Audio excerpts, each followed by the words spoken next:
ಎಲ್ಲರಿಗೆ ನಮಸ್ಕಾರ. ಇವತ್ತು ನಾಗರ ಪಂಚಮಿ ಸ್ಪೆಷಲ್ ಪನ್ಪತ್ಲಿ ಹೇಗೆ ಮಾಡುವುದಂತ ನೋಡೋಣ. ಇದಕ್ಕೆ ಶುರುವಿಗೆ ಅಕ್ಕಿಯನ್ನು ನೆನೆಸಿಟ್ಟುಕೊಳ್ಬೇಕು.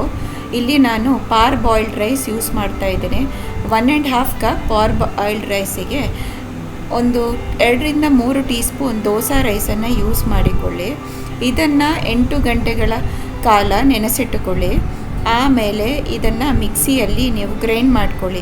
ಇಲ್ಲಿ ಈಗ ನಾನು ನೆನೆಸಿದ ಅಕ್ಕಿಯನ್ನು ಹಾಕ್ತಾ ಇದ್ದೇನೆ. ಆಮೇಲೆ ಇದಕ್ಕೆ ಸ್ವಲ್ಪ ರುಚಿಗೆ ತಕ್ಕಷ್ಟು ಉಪ್ಪನ್ನು ಹಾಕಿ ಸ್ವಲ್ಪ ನೀರನ್ನು ಹಾಕಿ ನುಣ್ಣಗೆ ಗ್ರೈಂಡ್ ಮಾಡ್ಕೊಳ್ಳಿ. ಇಲ್ಲಿ ನೋಡಿ, ಈಗ ಚೆನ್ನಾಗಿ ಗ್ರೈಂಡ್ ಆಗಿದೆ. ಇದನ್ನು ಸೈಡಿಗೆ ತೆಗೆದಿಟ್ಟುಕೊಳ್ಳಿ. ಈಗ ನೀವೇನು ಗ್ರೈಂಡ್ ಮಾಡಿದ್ದೀರಲ್ವ ಅಕ್ಕಿಯನ್ನು, ಅದನ್ನು ನೀವು ಬಿಸಿ ಮಾಡಿಕೊಳ್ಬೇಕು. ಉಂಡೆ ಕಟ್ಟುವಷ್ಟು ಅದಕ್ಕೆ ನೀವು ಬಿಸಿ ಮಾಡಿಕೊಳ್ಬೇಕು. ಇಲ್ಲಿ ನೋಡಿ, ಇದನ್ನು ನಾನು ಲೋ ಫ್ಲೇಮಲ್ಲಿ ಬಿಸಿ ಮಾಡ್ಕೊಳ್ತಾ ಇದ್ದೇನೆ. ಇದನ್ನು ಚೆನ್ನಾಗಿ ಮಿಕ್ಸ್ ಮಾಡಿಕೊಳ್ಳಿ. ಗಂಟಾಗಿ ಇರಬಾರ್ದು. ಚೆನ್ನಾಗಿ ಮಿಕ್ಸ್ ಮಾಡಿದರೆ ಗಂಟಾಗೋದಿಲ್ಲ. ಸೊ ಇದನ್ನು ಮಿಕ್ಸ್ ಮಾಡ್ತಾ ಲೋ ಫ್ಲೇಮಲ್ಲಿ ಇದನ್ನು ಬಿಸಿ ಮಾಡಬೇಕು. ಇದು ಬಿಸಿ ಮಾಡ್ತಾ ಒಂದು ರೌಂಡ್ ಶೇಪ್ ಫಾರ್ಮ್ ಆಗ್ತದೆ. ಈಗ ನೋಡಿ, ಇಲ್ಲಿ ರೌಂಡ್ ಶೇಪ್ ಫಾರ್ಮ್ ಆಗಿದೆ. ಈ ಹದಕ್ಕೆ ಬರುವ ತನಕ ಇದನ್ನು ಮಿಕ್ಸ್ ಮಾಡಿಕೊಳ್ಳಿ. ಈಗ ಗ್ಯಾಸನ್ನು ಆಫ್ ಮಾಡಿ ಈಗ ಇದನ್ನು ತಣ್ಣಗಾಗಲಿಕ್ಕೆ ಬಿಡಿ. ಈಗ ಇದು ಹಿಟ್ಟು ತಣ್ಣಗಾಗಿದೆ. ಇದನ್ನು ಈಗ ಚೆನ್ನಾಗಿ ಮಿಕ್ಸ್ ಮಾಡಿಕೊಳ್ಳಿ. ನೋಡಿ, ಇಲ್ಲಿ ನಾನು ಚೆನ್ನಾಗಿ ಮಿಕ್ಸ್ ಮಾಡ್ಕೊಳ್ತಾ ಇದ್ದೇನೆ. ಈ ಹದಕ್ಕೆ ಬರ್ತದೆ. ಇದನ್ನು ಈಗ ಸೈಡಲ್ಲಿ ತೆಗೆದಿಟ್ಟುಕೊಳ್ಳಿ. ನಂತರ ನಾವೀಗ ಜಾಗರಿ ಸಿರಪನ್ನು ಮಾಡಿಕೊಳ್ಳುವ. ನಾನಿಲ್ಲಿ ಸ್ವಲ್ಪ ಜಾಗರಿಯನ್ನು ತಗೊಂಡು ಬೆಲ್ಲವನ್ನು ನೀರು ಮಾಡ್ಕೊಳ್ತಾ ಇದ್ದೇನೆ. ಈಗ ನೋಡಿ, ಬೆಲ್ಲ ಚೆನ್ನಾಗಿ ನೀರಾಗಿದೆ. ಇದಕ್ಕೆ ನೀವು ಸ್ವಲ್ಪ ಎಳ್ಳನ್ನು ಹಾಕಬೇಕು. ಅಂದರೆ ಸೀಸೇಮ್ ಸೀಡ್ಸ್ ಅಂತ ಹೇಳ್ತೀವಿ. ಅದನ್ನು 3 to 4 ಟೀ ಸ್ಪೂನ್ ಹಾಕಿ ಚೆನ್ನಾಗಿ ಮಿಕ್ಸ್ ಮಾಡ್ಕೊಳ್ಳಿ.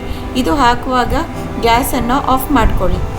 ಆಮೇಲೆ ಇದಕ್ಕೆ ಸ್ವಲ್ಪ ತೆಂಗಿನ ತುರಿಯನ್ನು ಹಾಕಿಕೊಳ್ಳಬೇಕು. ಒಂದು ಇಡೀ ತೆಂಗಿನಕಾಯಿ ಇಲ್ಲಿ ಯೂಸ್ ಮಾಡಿದ್ದೇನೆ. ಅದರ ತುರಿಯನ್ನು ಹಾಕಿಕೊಳ್ಳಿ.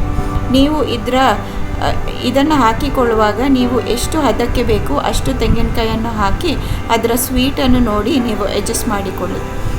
ಆಮೇಲೆ ನಾವು ಈ ಪನ್ಪತ್ಲಿಯನ್ನು ಟರ್ಮರಿಕ್ ಎಲೆ ಅಂದರೆ ಅರಸಿನದ ಎಲೆಯಲ್ಲಿ ತಟ್ತೇವೆ. ಇದನ್ನು ನೀವು ಬಾಳೆ ಎಲೆಯಲ್ಲಿ ಕೂಡ ಮಾಡ್ಬೋದು, ಆದರೆ ಅರಸಿನದ ಎಲೆಯಲ್ಲಿ ತುಂಬ ಟೇಸ್ಟಾಗಿ ಬರ್ತದೆ. ಆಮೇಲೆ ಅದರ ಸ್ಮೆಲ್ ಚೆನ್ನಾಗಿರ್ತದೆ. ಸೊ ನೀವೇನು ಹಿಟ್ಟು ಮಾಡಿದ್ದೀರಲ್ವ ಅದನ್ನು ಚೆನ್ನಾಗಿ ಈ ಥರ ತಟ್ಟಿಕೊಳ್ಳಿ. ಇದಕ್ಕೆ ಈಗ ಅಮ್ಮ ಹಿಟ್ಟನ್ನು ತಟ್ಟಿದ್ದಾರೆ. ಇದಕ್ಕೆ ನೀವೀಗ ಜಾಗರಿ ಸುಳಿ ಏನು ಮಾಡಿಕೊಂಡಿದ್ರಲ್ವ ಅದನ್ನು ಹಾಕಿಕೊಳ್ಳಿ. ಈ ಥರ ನೀವು ಒಂದು ಸೈಡಿಗೆ ಮಾತ್ರ ಹಾಕಿಕೊಳ್ಳಿ. ಇದನ್ನು ಸೈಡಿಗೆ ಹಾಕಿಕೊಂಡ್ಮೇಲೆ ನೀವು ಈ ಪನ್ಪತ್ಲಿದು ಎಲೆಯನ್ನು ಇನ್ನೊಂದು ಭಾಗವನ್ನು ನೀವು ಮಡಚಿಕೊಳ್ಬೇಕು. ನೋಡಿ, ಈ ಥರ ಮಡಚಿಕೊಳ್ಳಿ. ಆಮೇಲೆ ಅದನ್ನು ಚೆನ್ನಾಗಿ ಪ್ರೆಸ್ ಮಾಡಿಕೊಳ್ಳಿ. ಈಗ ಅದೇ ಥರ ಇನ್ನೊಂದನ್ನು ಕೂಡ ಮಡಚಿ ತೋರಿಸ್ತಾ ಇದ್ದಾರೆ. ಇದನ್ನು ಚೆನ್ನಾಗಿ ಗಟ್ಟಿಯಾಗಿ ಪ್ರೆಸ್ ಮಾಡಿಕೊಳ್ಳಿ. ಏನು ಮಾಡ್ತಾ ಇದ್ದೀರಾ ಯಾಂಚ್? ಇದಾದ ನಂತರ ನೀವು ಸ್ಟೀಮರಲ್ಲಿ ನೀರು ಹಾಕಿ ಸ್ವಲ್ಪ 15 to 20 ನಿಮಿಷ ಚೆನ್ನಾಗಿ ಸ್ಟೀಮ್ ಮಾಡಿಕೊಳ್ಬೇಕು ಸ್ಟೀಮರನ್ನು. ಅದರಲ್ಲಿ ನೀವು ಮಾಡಿದ ಪನ್ಪತ್ಲಿಯನ್ನು ಇಟ್ಟು 15 to 20 ನಿಮಿಷ ಇದನ್ನು ಬೇಯಿಸ್ಕೊಳ್ಬೇಕು. ಈಗ ನೋಡಿ, 15 to 20 ನಿಮಿಷ ಆದಮೇಲೆ ಪನ್ಪತ್ಲಿ ಚೆನ್ನಾಗಿ ಬೆಂದಿದೆ. ನೋಡಿ, ಈಗ ಅಮ್ಮ ಕಟ್ ಮಾಡಿ ತೋರಿಸ್ತಾ ಇದ್ದಾರೆ. ಈ ಪನ್ಪತ್ಲಿಯನ್ನು ಕಟ್ ಮಾಡಿ ಟೇಸ್ಟ್ ಮಾಡಿ ಕಮೆಂಟ್ ಸೆಕ್ಷನಲ್ಲಿ ಕಮೆಂಟ್ ಮಾಡಿ ಹೇಗಿದೆ ಅಂತ.